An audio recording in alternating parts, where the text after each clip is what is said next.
Hi, I'm Dennis Lee, Associate Portfolio Manager at Morningstar Investment Management. Welcome to the Morningstar Market Minute. Last week was a huge week for global central banks. Market paid close attention to the interest rate decisions, especially in the current environment. The RBA was the only one that pulled the trigger on a rate hike, taking the cash rate to 4.1%. The other central banks have all decided to hold.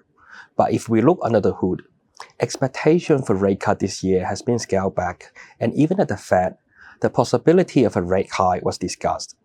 What it means is that central bank policy are now more unpredictable than the start of the year. We're now into the third week of the Middle East war. After exchanging threats to escalate, Trump said the talks with Iran are going well and a deal is possible. And this again shows us how quickly market sentiment could flip based on a single headline. Brent oil has dipped below $100 per barrel, and bull equity market rebounded last night. But nonetheless, there are still uncertainties. The shutdown of Hormuz has exposed the fragility of the global supply chains, and inflation concerns are being priced into cyclical sectors, which are down sharply this month.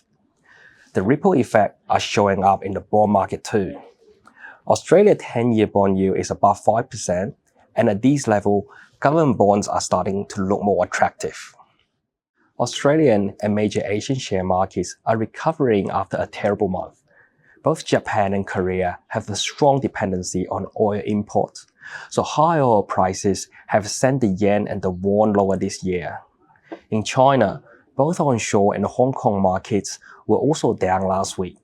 High oil prices could push up the manufacturing costs, but given China is the largest electric vehicle market, some consumers might find it less effective by the high energy costs. Looking back through the history, we've been in similar situations before. Some turn out to be just market corrections, and some turn into full-blown crashes.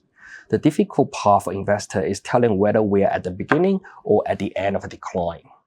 We know investing in uncertainties often feels uncomfortable, but the best approach is to avoid panic selling, focus on long term, and make sure you have enough diversification in your portfolio.